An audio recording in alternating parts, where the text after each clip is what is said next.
Hey friend, what's wrong? No one wants to play a complicated train game with you? They're too long and far too complicated, huh? Ugly game board and weird theme. No one wants to spend 8 hours with you pushing bits and tiles around a board, ultimately causing them to hate all kinds of board games and never playing with you again? Well, don't be sad. You can still play your train games, and your friends can not only play with you, but they might even enjoy it. Heck, you might be able to play this train game 2 or 3 times in one day. You want to know what it is?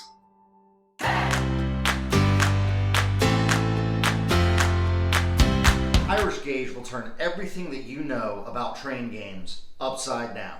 And if you're like me and know really absolutely next to nothing about train games, you're also in luck.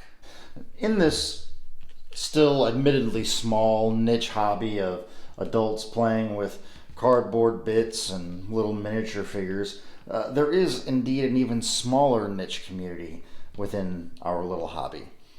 And that is those that enjoy train games.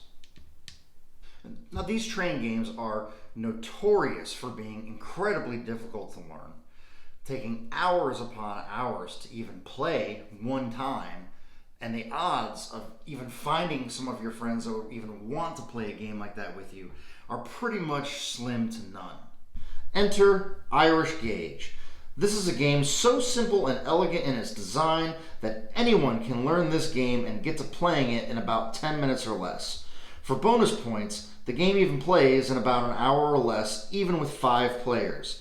Most gloriously, the rule book is printed on one double-sided sheet of paper. A game of Irish Gauge starts with all players bidding on these 5 companies here.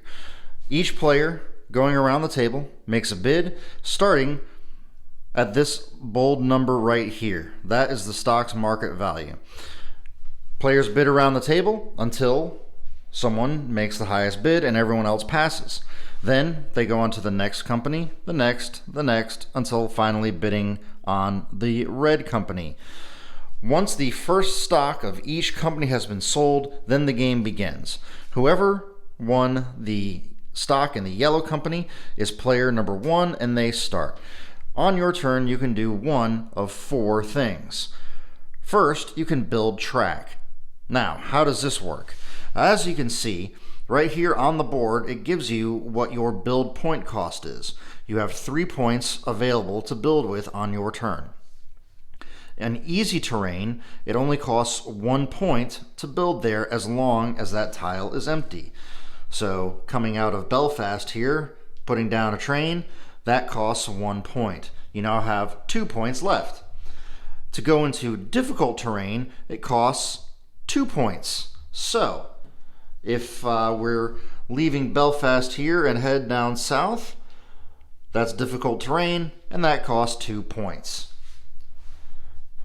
Towns, cities, and major cities all also only count as 1 point to build in.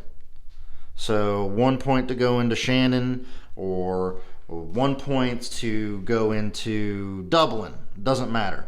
Although in Dublin here, that brings us to the point of what if trains are already there? Well, in a city, town, or major city, it costs 1.5 points, and in an easy territory, it costs 1.5 points as well.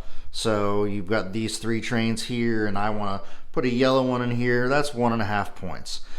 For the difficult terrain, there can only ever be 1 train in that spot the entire game. The second action that you can do on your turn is bring a company up for auction. So in this case, it's just like the opening round, except the player says, I want to bring up purple for auction. And everybody goes around and bids, and whoever has the highest bid takes the uppermost stock on the pile. The third thing that you can do is you can basically upgrade a town into a city. And the way that's done is you grab this black bag of magic here, reach in, you can actually look in it, and decide what color cube you want to pull out.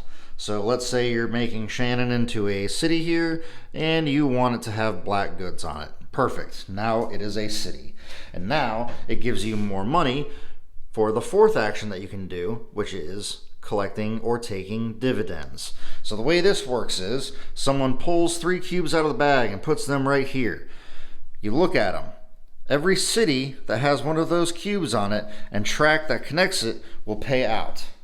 But you have to be attached. You have to have either a city that's paying out connected to a city that's paying out, or a city that's paying out connected to a town. So those are the 4 actions that you can do on your turn. And play goes around and around and around the table until finally there are 0 cubes left in this bag of magic goodness, and then the game is over. At the end of the game, players count how much cash they have on hand, and they count the value of the stock that they own. They can only use the large, bold number for the value of the stock. So if you paid $15 for this $7 stock, who knows, that might have been a poor decision. So now, you think you've got the gist of all the rules, you know how to play this game, you're going to be an expert. Well, you know what? Just stop it. Stop it, okay? No one likes a smarty pants.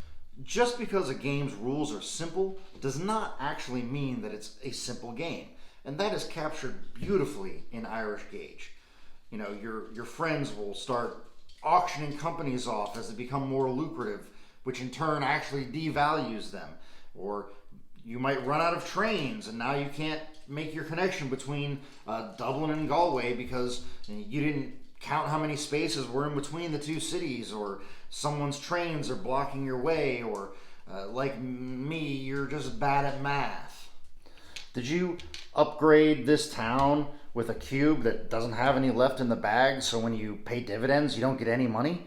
And those are just some of the mistakes that you can make while playing this game. Meanwhile, your friends are happily laying track and collecting money and devaluing every company left on the board. And that's the thing. This game is fast. There's a lot going on every player's turn, and you have to pay attention and remain engaged, or else you might miss something and commit a mistake that will lead you into nothing but utter heartbreaking failure. This can be very painful indeed when it happens to you, but it is oh so delicious when you can sit there and watch it happen to someone else. This game is chock full of those moments. And after it's all done and you're cleaning up the game and everyone's counting up their money, they look at you and say, "Can we play it one more time?" Because this game is so short, playing one more time is probably very easy to do, unless someone has to get back home to water their houseplant or feed their dog. But now, not everything is blessed by the luck of the Irish in this game. First of all, it can be very cutthroat, and if your group of friends that you're playing with can't handle that very well, well then there might be trouble ahead, trouble behind. You really need to make sure that everyone knows that this is just a game, and that when it's all over, everything will be okay. Secondly, because of the depth of strategy that lies within this game, a new player will get absolutely decimated by someone that's played it before. However, because the game is so easy to learn and quick to play, a new player may just want to play a second game right away. This type of game really lends itself to the same group of players playing together and learning the strategy together over time. Just like a new player wouldn't want to get railroaded by an experienced one, an experienced player would get no joy whatsoever just pummeling and pummeling a new player into the ground. That being said, I really don't think any of those cons should deter anybody from adding this game to their collection, especially at a price point at the filming of this video of around $30 US. You like trains. You need trains. Trains will always be there for you. Choo choo, baby. Choo choo.